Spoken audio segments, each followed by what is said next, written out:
السلام علیکم ناظرین کرام، نئی ویڈیو میں آپ کو خوش آمدید کہتے ہیں۔ پاکستانی سیاست کے افق پر 180 ڈگری کا موڑ آ چکا ہے۔ بہت بڑی ڈیولپمنٹ، بہت بڑی انہونی ہوئی ہے۔ محمود خان اچکزئی اور اختر مینگل کے بعد بالآخر فضل الرحمان بھی عمران خان کی حمایت میں کھل کر سامنے آئے ہیں، اور حیرت انگیز طور پر تمام مافیاز، ہینڈلرز اور سہولت کاروں کو انہوں نے بے نقاب کیا ہے۔ فضل الرحمان نے عمران خان کی حمایت کرتے ہوئے کہا کہ عمران خان الیکشن جیتے ہیں، اس لیے اقتدار ان کے حوالے کیا جائے۔ انہوں نے عمران خان کے خلاف دھاندلی کرنے والوں کا نام بھی لیا ہے، جبکہ IMF کے معاملے پر لکھے گئے خط کی بھی انہوں نے حمایت کی ہے۔ اب یہ انہونی کیوں ہے اور مستقبل میں ان بیانات کے کیا اثرات ہوں گے؟ کیونکہ یہ بیان ایک ایسے موقع پر سامنے آیا ہے جب فیصلہ ساز اور ہینڈلرز پوری طاقت سے شہباز شریف کو پاکستان کا غیر آئینی اور غیر قانونی وزیر اعظم بنانے کی کوشش کر رہے ہیں۔ اگر آپ صورتحال دیکھیں تو اس وقت پاکستانی اسٹیبلشمنٹ، عدلیہ اور الیکشن کمیشن نون لیگ کی مکمل سہولت کاری کر رہے ہیں۔ اب اس کے بعد صورتحال کے اندر کیا تبدیلی آئے گی؟ اب یکے بعد دیگرے کئی آنے والی سٹیٹمنٹس کے بعد یہ ماحول کیسے بدلے گا؟ فضل الرحمان سے پہلے محمود خان اچکزئی اور اختر مینگل بھی اسٹیبلشمنٹ کو پیغام دے چکے ہیں کہ وہ پیچھے ہٹ جائیں، اور جس نے الیکشن جیتا ہے اقتدار ان کے حوالے کیا جائے۔ یہ تینوں بڑی اہم سیاسی شخصیات ہیں۔ ان کے ماضی میں عمران خان کے ساتھ اختلافات تھے۔ انہوں نے عمران خان کی حکومت گرانے اور PDM کی تشکیل میں اہم کردار ادا کیا، لیکن اب یہ عمران خان کی حمایت میں کھل کر سامنے آئے ہیں، کیونکہ عمران خان نے اس سے پہلے جس قسم کے دلیرانہ اقدامات کیے، جس قسم کا سٹانس لیا، شاید اسی بات نے عمران خان کے مخالفین کو بھی ان کا گرویدہ بنا دیا ہے۔ ناظرین اکرام، یہ رہنما ماضی میں بھی اسٹیبلشمنٹ کے حوالے سے اپنے تحفظات کا اظہار کرتے آئے ہیں۔ فضل الرحمان، محمود خان اچکزئی اور اختر مینگل نے باقاعدہ نواز شریف سے بریت کا اظہار کیا ہے، اور انہوں نے نواز شریف پر افسوس کیا کہ اسی سے انہیں مرض ہو گیا کہ جس مرض کی وہ دوا کر رہے تھے۔ کل محمود خان اچکزئی اور اختر مینگل نے کہا کہ کس طرح سے ووٹ کو عزت دو کا بیانیہ نواز شریف نے ڈبویا اور کس طرح سے اسٹیبلشمنٹ کے ساتھ ڈیل کی۔ محمود خان اچکزئی نے کہا کہ اس گھر کو آگ لگ گئی گھر کے چراغ سے۔ پھر اسٹیبلشمنٹ کے ایک ترجمان انصار عباسی کا یہ کہنا ہے کہ عمران خان نے واضح کہہ دیا صدر مملکت عارف علوی کو پیغام دیا کہ سزاؤں کی معافی نہیں چاہیے۔ پاکستان تحریک انصاف کے ترجمان رؤف حسن کے حوالے سے انصار عباسی نے خبر دی کہ پارٹی کے بانی چیئرمین عمران خان نے صدر مملکت عارف علوی کو یہ پیغام بھجوایا کہ مجھے کسی بھی صورت صدارتی اختیار کے تحت خود کو ملنے والی سزاؤں کی معافی نہیں چاہیے۔ بقول انصار عباسی انہوں نے کہا کہ صدر علوی کے پاس آئینی اختیار ہے کہ وہ کسی بھی عدالت کی طرف سے سنائی جانے والی سزا معاف کر سکتے ہیں۔ مختلف حلقوں بشمول سوشل میڈیا سے ایسے مطالبات ماضی میں آتے رہے کہ صدر علوی کو جاتے جاتے عمران خان کی سزائیں معاف کر دینی چاہیے۔ صدر علوی اب کچھ دنوں کے مہمان ہیں، کیونکہ جس قسم کے غیر آئینی اور غیر قانونی اقدامات کر کے اسمبلی کا اجلاس ان کے سمری پر دستخط کیے بغیر بلایا جا رہا ہے اور ان کا بوریا بستر لپیٹنے کی کوشش ہے۔ آئندہ 1 ہفتے 10 دن میں اب اس منصب پر آصف زرداری کو بٹھانے کا پلان ہے۔ اس سے پہلے عارف علوی کے سامنے یہ مطالبہ زور پکڑ رہا تھا، لیکن عمران خان نے واضح انکار کیا ہے۔ رؤف حسن کا کہنا ہے کہ ایسے مطالبات کو دیکھتے ہوئے عمران خان نے عارف علوی کو پیغام بھیجا کہ وہ سزائیں معاف نہ کریں۔ انہوں نے کہا کہ میں کوئی ایسی معافی قبول نہیں کروں گا۔ صدر کے پاس کسی بھی سزا یافتہ مجرم کو معاف کرنے کا اختیار ہے۔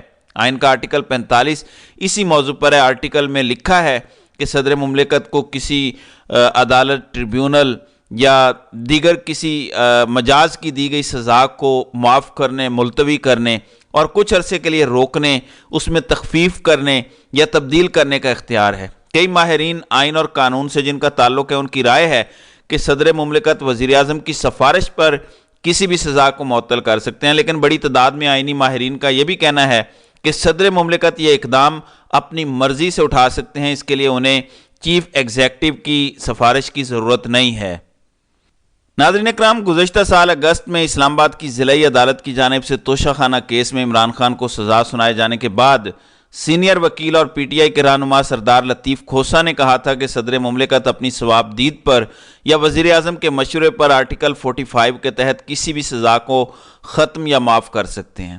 انہوں نے یہ بھی کہا تھا کہ پوری دنیا میں ریاستوں کے سربراہوں کو کسی بھی مجرم کی، کیونکہ اس میں عمران خان کو غیر آئینی اور غیر قانونی طریقے سے مجرم بنا دیا گیا، تو انہوں نے کہا کہ ان کی سزا معاف کر کے ملتوی کرنے اور کچھ عرصے کے لیے روکنے کا اختیار بھی حاصل ہے۔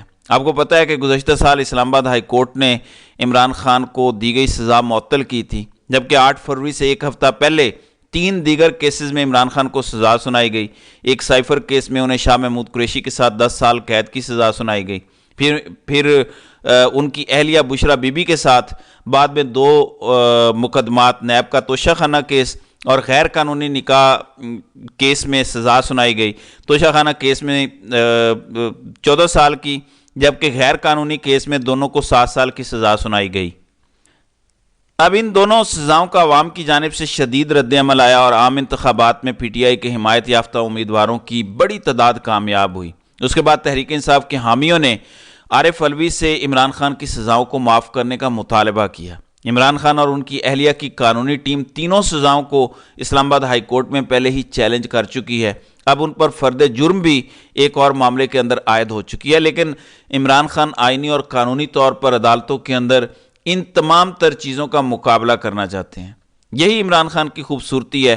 لوگ تو انہیں اڈیالہ سے نکال کر بنی گالہ لانے کو تیار ہیں، لیکن عمران خان نے انکار کیا اور کہا کہ بشرا بی بی کو بھی آپ اڈیالہ لائیں، ہم یہ تمام سزائیں بھگتنے کو تیار ہیں۔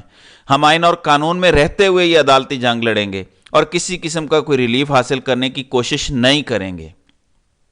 عمران خان کے اسی بیان نے ان کے سیاسی مخالفین، ہینڈلر، سہولت کاروں اور خفیہ ہاتھوں کی راتوں کی نیندیں حرام کی ہیں، کیونکہ عمران خان نے کہا تھا میں جیل گیا تو میں پہلے سے زیادہ خطرناک ہو جاؤں گا، اور اب وہ ہمیں دکھائی بھی دے رہا ہے۔ پھر جس طرح کی پرفارمنس کا مظاہرہ عمران خان کے کھلاڑیوں نے عام الیکشن میں کیا، یقین مانے بڑے بڑے برج الٹا دیے۔ یہ الگ بات ہے کہ دھاندلی کے ذریعے بعد میں بہت سارے پی ٹی آئی کے امیدواروں کو ہروایا گیا، تو عمران خان اور پی ٹی آئی کی اس کارکردگی نے ان کے تمام سیاسی مخالفین کو چاروں شانے چت کیا ہے۔ عمران خان ابھی تک ان تمام معاملات پر فرنٹ فٹ پر کھیل رہے ہیں، جس وجہ سے پاکستان کے سینئر سیاستدان بھی عمران خان کے گرویدہ ہوئے ہیں، جو اس سے پہلے نواز شریف میں کوئی انقلابی ڈھونڈ رہے تھے۔ فضل الرحمان کا کہنا تھا کہ اسٹیبلشمنٹ چاہتی ہے اسمبلیاں اور لوگ ان کے مطابق ہوں، اس سے ملک نہیں چلے گا۔ پھر انہوں نے کہا کہ ہماری پوزیشن واضح ہے، ہم کسی حکومت میں شامل نہیں ہونا چاہتے۔ دھاندلی ہوئی ہے اور آنے والے دنوں کے اندر میں آپ کو بتا رہا ہوں کہ سسٹم کے اندر رہنے والے روئیں گے۔ ساری زندگی الیکشن لڑے ہیں، میری داڑھی الیکشن میں سفید ہوئی ہے۔ انہوں نے کہا کہ الیکشن مہم میں عوام کو پتہ چل جاتا ہے کہ کون جیت رہا ہے، کون ہار رہا ہے۔ میں اس جملے کو ریپیٹ کرتا ہوں، ذرا غور کریں۔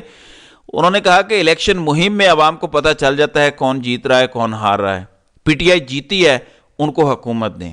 اگر ان کی مداخلت ہے، ان کا لفظ انہوں نے کن کے لیے استعمال کیا آپ کو اچھے سے پتہ ہے، تو کہتے ہیں کہ اگر ان کی مداخلت ہے تو آئندہ الیکشن کا بھی فائدہ نہیں ہوگا۔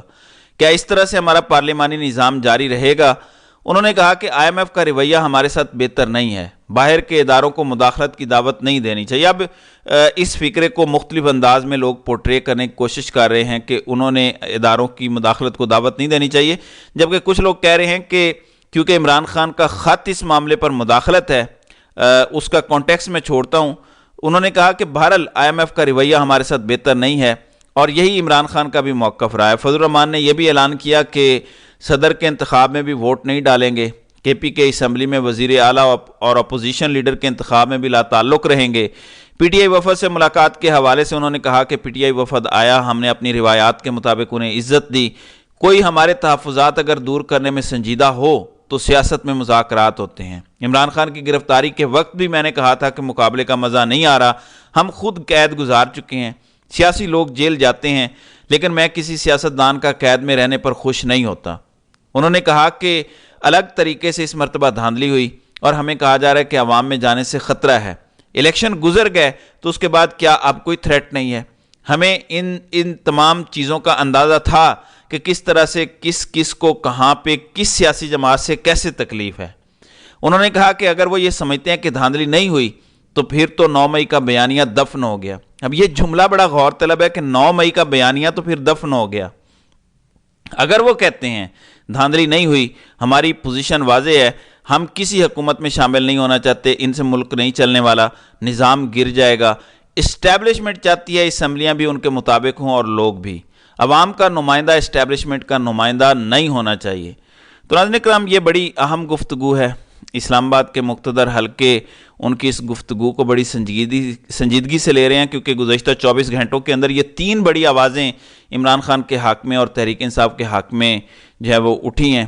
پھر آپ کو پتہ ہے ایم کیو ایم کی جو ویڈیو لیک ہوئی ہے، جس پر میں گزشتہ ویڈیو میں بات کر چکا ہوں، اس میں ایم کیو ایم نے کہا کہ اگر ہم آج تحریک انصاف کے ساتھ جا کر بیٹھ جائیں تو اگلے دن ہم بھی پاکستان کی مشہور سیاسی جماعت بن جائیں گے۔ ظاہر ہے جس کے ساتھ عوام ہو، اس کے ساتھ جو بھی جڑے گا وہ یقیناً کامیاب ہوگا۔ تو ناظرین کرام، آپ کی اس ویڈیو کے حوالے سے کیا رائے ہے؟ آپ اپنی رائے کا اظہار کامنٹ سیکشن میں ضرور کیجیے گا۔